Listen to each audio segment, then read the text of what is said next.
نحمدہ ونصلی علی رسولہ الکریم اما بعد اعوذ باللہ من الشیطان الرجیم بسم اللہ الرحمن الرحیم ربی اشرح لی صدری ویسر لی امری واحلل عقدۃ من لسانی یفقہوا قولی۔ السلام علیکم ورحمۃ اللہ وبرکاتہ۔ کیسے ہیں آپ سب؟ انشاءاللہ خیر و عافیت سے ہوں گے۔ اللہ تعالیٰ آپ سب کو اپنے حفظ و امان میں رکھے، آمین ثم آمین۔ 10واں پارہ سورۃ توبہ،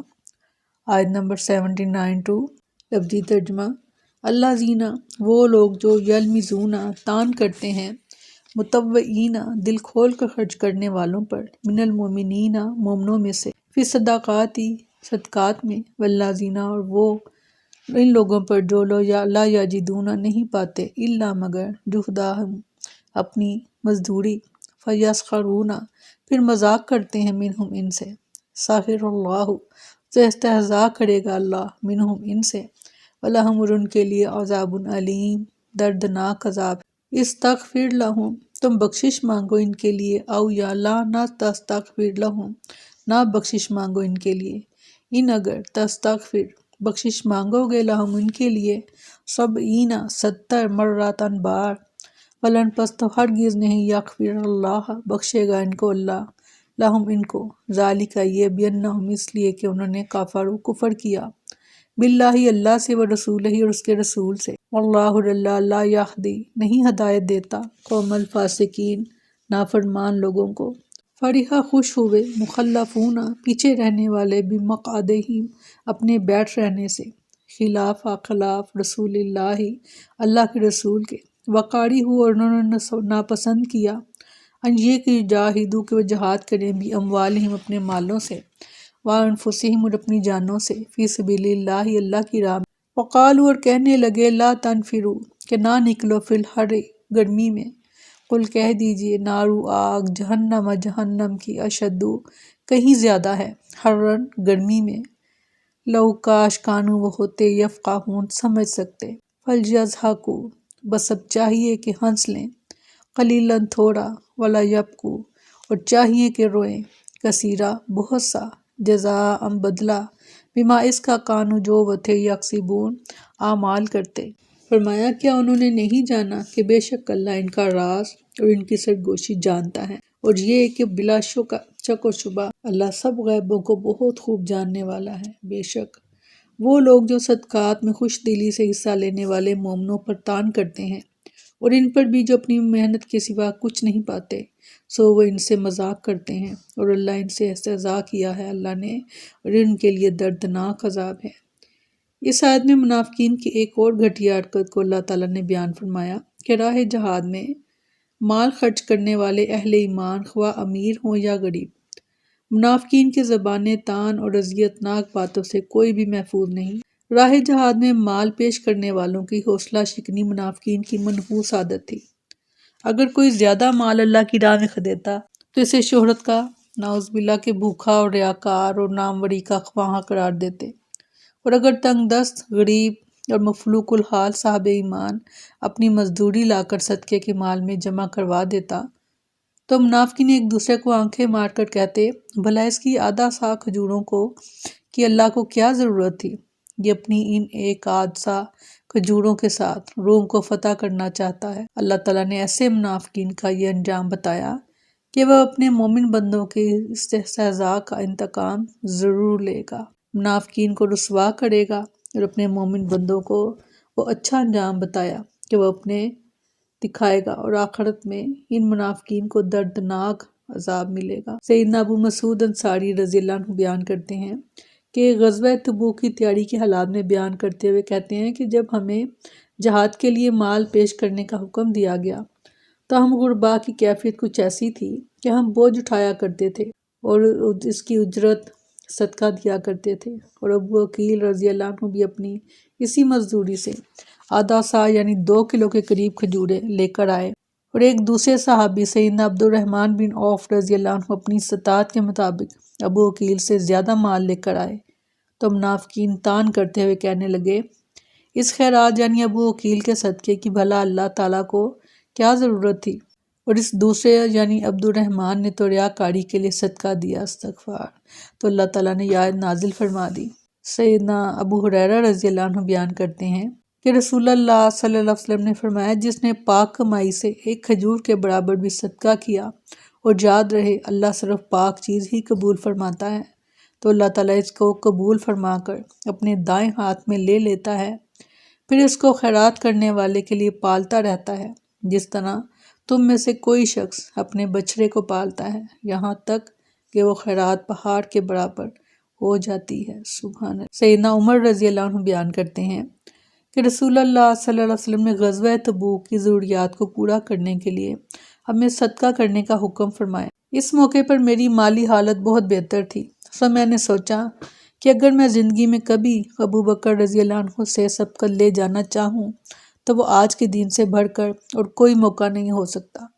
تو میں اپنا آدھا مال لے کر رسول اللہ صلی اللہ علیہ وسلم کی خدمت میں پہنچا۔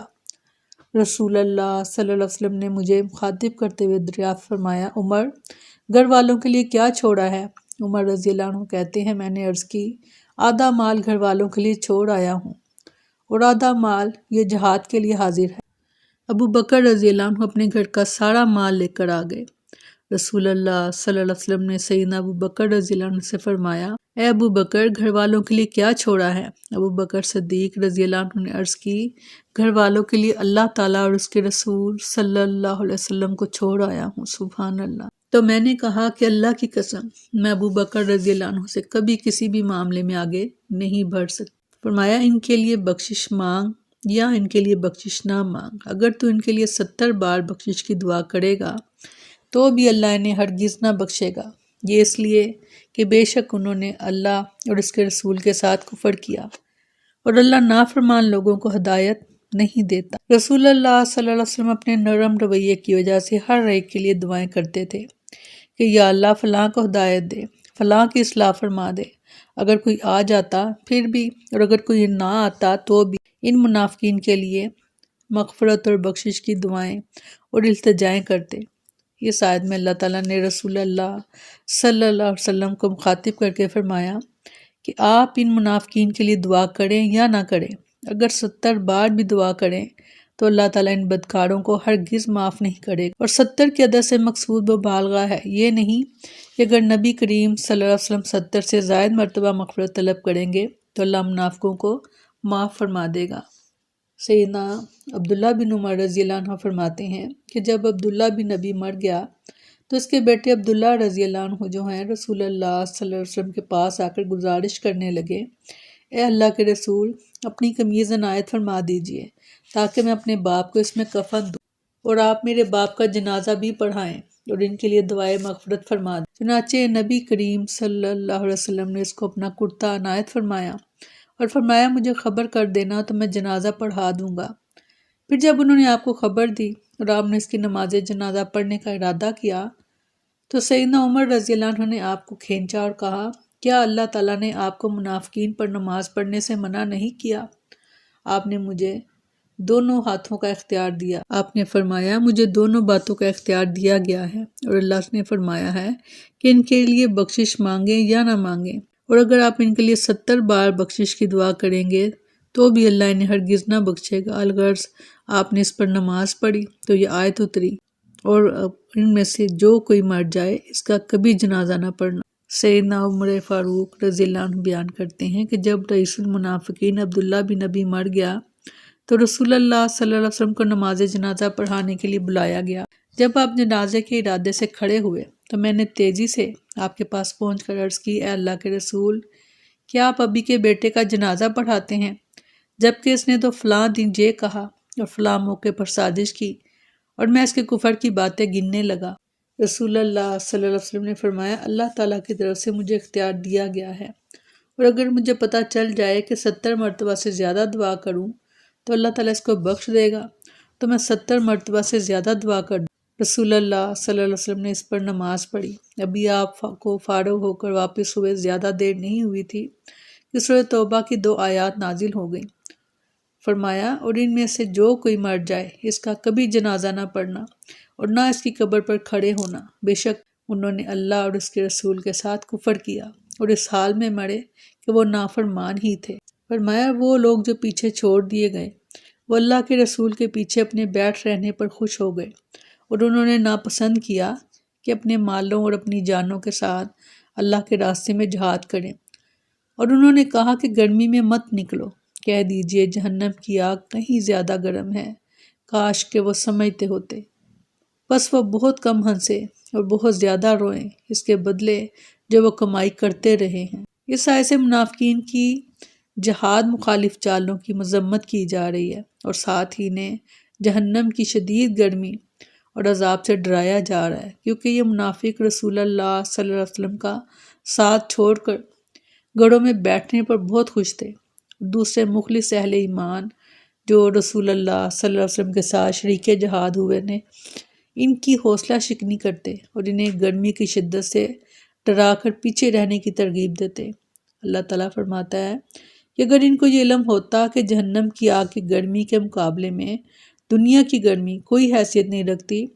تو وہ کبھی پیچھے نہ رہتے۔ اللہ تعالیٰ نے فرمایا کہ رسول اللہ صلی اللہ علیہ وسلم سے تعلق توڑنے اور جہاد چھوڑنے پر خوش ہو رہے ہو، حقیقت میں تو یہ رونے کا مقام ہے۔ اگر آج تمہیں کچھ مہلت میسر ہے تو کل ضرور رونا پڑے گا، یہ بدلہ ہوگا ان کاموں کا جو تم کر رہے ہو۔ تم نبی صلی اللہ علیہ وسلم کو دھوکہ دیتے رہے اور جہاد سے پیچھے رہنے کے لیے جھوٹے عذر بہانے پیش کر کے پیچھے رہنے پر خوش ہوتے رہے، اور مخلص مجاہدین کو جہاد سے متنفر کرنے کے لیے سازشیں کرتے رہے ہو، اس لیے تمہیں ہنسنا کم اور رونا زیادہ چاہیے۔ سورۃ حج میں فرمایا ان کے سروں کے اوپر سے کھولتا ہوا پانی ڈالا جائے گا، اس کے ساتھ پگھلا دیا جائے گا جو کچھ ان کے پیٹوں میں ہے اور چمڑے بھی، اور انہی کے لیے لوہے کے ہتھوڑے ہیں کہ جب کبھی ارادہ کریں گے کہ سخت گھٹن کی وجہ سے اس سے نکلیں، اس میں لوٹا دیے جائیں گے کہ چکھو جلنے کا عذاب۔ سورۃ نساء میں فرمایا بے شک جن لوگوں نے ہماری آیات کا انکار کیا ہم انہیں عنقریب ایک سخت آگ میں جھونکیں گے، جب بھی ان کی کھالیں گڑ سڑ جائیں گی ہم انہیں ان کے علاوہ اور کھالیں دیں گے تاکہ مزہ چکھو عذاب کا۔ سیدنا ابو ہریرہ رضی اللہ عنہ بیان کرتے ہیں کہ رسول اللہ صلی اللہ علیہ وسلم نے فرمایا تمہاری آگ جہنم کی آگ کے 70 حصوں میں سے ایک حصہ ہے۔ آپ سے کہا گیا اے اللہ کے رسول یہی آگ کافی تھی؟ رسول اللہ صلی اللہ علیہ وسلم فرمایا دوزخ کی آگ تمہاری آگ سے 69 درجے زیادہ کر دی گئی ہے، اور ہر حصہ تمہاری آگ کے مثل ہے۔ اللہم اجرنا من النار، اللہم اجرنا من النار، اللہم اجرنا من النار، آمین ثم السلام علیکم ورحمۃ اللہ وبرکاتہ۔